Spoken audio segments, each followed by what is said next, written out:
Good morning guys! So on the way kami ngayon sa school ng dalawang makukulit na to. So inising ko sila 5:45. Hindi sila nagising. So ang ginawa ko, kumuha ko ng pichel na malamig, binuhos ko sa mukha nila. So nagising sila. Hindi, joke lang. So anong araw ngayon, Carl? Thursday. Oh, Thursday ngayon. So, PE day kayo ngayon. So, ang ibig sabihin ngayon yan, may challenge ako sa inyo. Ano yan? Oh, pagdating nyo sa school, hindi darating si Daddy. Okay, hindi darating. Tapos maglalakad kayo pa uwi. Sige na, yun ang challenge. So, ibig sabihin, ang pinakamagandang challenge dyan, pag... Ay. Ang pinakamagandang challenge diyan is kawawa naman yung aso, nasagasaan. Kawawa naman. Nakasagasa pa ng aso yung tao. Kawawa naman. So guys, ayun, nasagasaan ng aso. Nasagasaan, bigla akong natakot, bigla akong kinabahan. Sorry guys ha. Bigla kasi may nasagasaan aso. Kagaya nyo nangyari dun sa aso natin, di ba? Ano nangyari kay Bonnets? Pero, ang nangyari sa kanya, pagkatapos natin pa-check up, ano nangyari? Gumaling! Hip hip! Hip hip! Buwang na talaga ito. So, ayun guys. Sorry, medyo na kami, tawag dito na distract kami. Na-distract kami dahil sa aso na sasagasaan dito sa may St. Michael. So anyway, ang gagawin natin, meron tayong challenge. Yung challenge natin is Ano? maglalakad kayo pa uwi. Sige na, ang unang makarating sa bahay, meron kayong isang basong tubig na malamig. Yun ang prize. Okay? Sige na, magandang prize yun. Ang ganda nga nun eh. O, sino kakasa sa challenge ko? Hindi ko alam. O, sino kakasa sa challenge ko, Carl?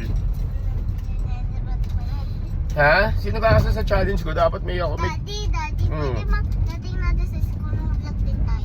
Hindi na tayo pwede mag-vlog sa school nyo. Sabi mo, vlog ko din dapat yung pag-anting mo sa akin. Ito na, pinahatid ko na kayo.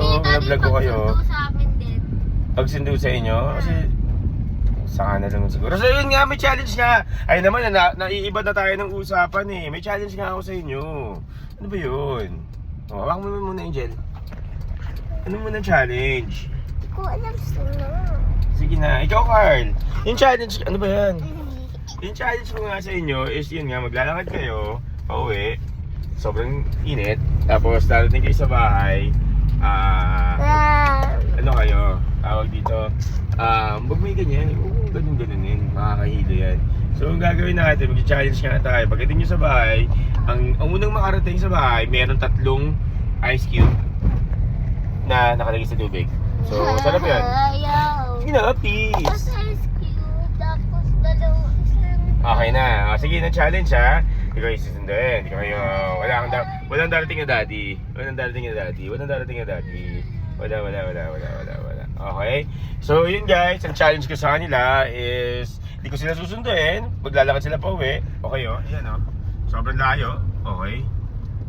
Hindi pa mainit ngayon. Kasi, titignan mo, maaga pa. Okay. Sige. Yun ang challenge ko sa kanila. Okay? So, anong challenge ko sa inyo? Wala bang kumasa? Oh, sige. Ang challenge ko na ng ganito. Kung sinong merong kung sinong makakasagot ng marami sa teacher. Hindi pa balang ha, sagot na tamang sagot. Like, pag may recitation, huwag pakilaman yung barya ko yan. Yung ano naman ha. Dito, yung kailangan makasagot ng maestro. Pero integrity issue dito ha, integrity issue. Dapat sabihin nyo na parang, dad, ito, 5 ako, 5 yung nasagot ko na tama kay teacher. Kasi wala kayo ng star, hindi naman kayo gaya ni Bella eh. Yung binibigay ng star. Okay, hindi kagaya ni Angel, kinukuha niya yung panglagay ng star, pinag-aano. Yun yung ginagawa mo, Angel! Yun yung ginagawa mo! Hindi, joke lang.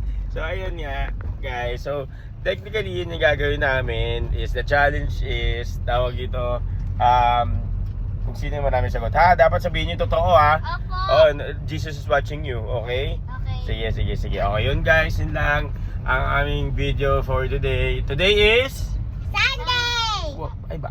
Thursday! Thursday. So, bye-bye guys.